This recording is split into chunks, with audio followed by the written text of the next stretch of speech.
నిత్యం మంచినే కోరుకోండి, మంచి మాటలే మాట్లాడుకోమని పెద్దలు చెప్తుంటారు. ఎందుకంటే పైన ఆకాశంలో తిరిగే తదాస్తు దేవతల కంట పడినా లేదా వారి చెవిన పడినా సరే వెంటనే తదాస్తు అని ఆశీర్వాదిస్తారు. తదాస్తు దేవతలు ఆశీర్వాదించారంటే అది జరిగి తీరుతుంది. అందుకే ఎక్కడైనా ఎప్పుడైనా ఏ సందర్భంలోనైనా సరే మనం ఏది కోరుకుంటే అది మంచైనా చెడైనా సరే అలాగే జరగాలని దీవించే దేవతలను మన పురాణాల ప్రకారం తదాస్తు దేవతలు అంటారు.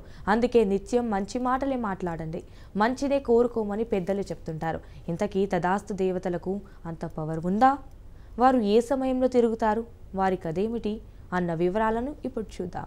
మన పురాణాల ప్రకారం తదా అంటే అప్రకారంగా, అస్తు అంటే జరగాల్సిందే అని అర్థం. మనిషి ఏదైనా అనరాని మాటలను పదే పదే ఉచ్చరిస్తే తమ చెవిని పడిందంటే చాలు తదాస్తు దేవతలు వెంటనే తదాస్తు అంటారు. ఇలా తదాస్తు అనే వారిని తదాస్తు దేవతలు అని అంటారు. తదాస్తు దేవతలు ఎవరంటే సూర్యుని భార్య అయిన సంధ్యాదేవి సూర్యుని వేడిని భరించలేక గుర్రం రూపాన్ని దాల్చి కురుదేశం వెళ్తుంది. గుర్రం రూపంలో ఉన్న సంధ్యాదేవిని చూసి సూర్యుడు కూడా గుర్రం రూపంలో సంధ్యాదేవి దగ్గరకు వెళ్తాడు.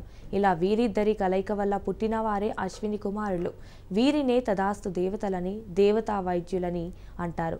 మీరు చాలా వేగంగా ప్రయాణిస్తూ ఉంటారు. ప్రయాణించే మార్గంలో తదాస్తు తదాస్తు అనుకుంటూ వేద మంత్రాలను జపిస్తూ ఉంటారు. యజ్ఞాలు యాగాలు జరిగే చోట వీరు ఎక్కువగా సంచరిస్తూ ఉంటారు.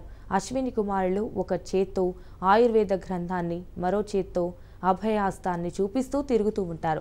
మన గురించి మనం ఏదైనా అనుకున్నా సరే తదాస్తు దేవతలు వెంటనే తదాస్తు అని ఆశీర్వాదిస్తారు. వారు ఎక్కువగా సంధ్యా సమయంలో అంటే సాయంత్రం సమయంలో లేదా సూర్యోదయ సమయంలో సంచరిస్తూ ఉంటారని నమ్మకం. సూర్యోదయ సమయంలో లేదా సంధ్యా సమయంలో మన దగ్గర డబ్బు లేదు అనుకుంటూ ఉంటే జీవితంలో డబ్బు లేకుండా పోతుందట. అందుకే మన గురించి మనం ఇతరుల గురించి కూడా మంచిగా మాట్లాడుకోవాలి అని పెద్దలు అనుభవపూర్వకంగా చెప్తారు.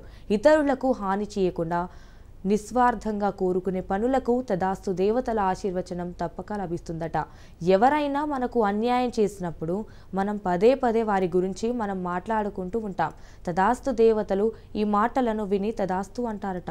అయితే దీంతో మనకు అన్యాయం చేసిన వారి పతనం ప్రారంభమవుతుంది. కనుక ఇతరుల గురించైనా లేదా మన గురించైనా మనం చెడుగా మాట్లాడుకోకూడదు. ఎప్పుడూ మంచిగానే మాట్లాడుకోవాలని పురాణాలు చెప్తున్నాయి.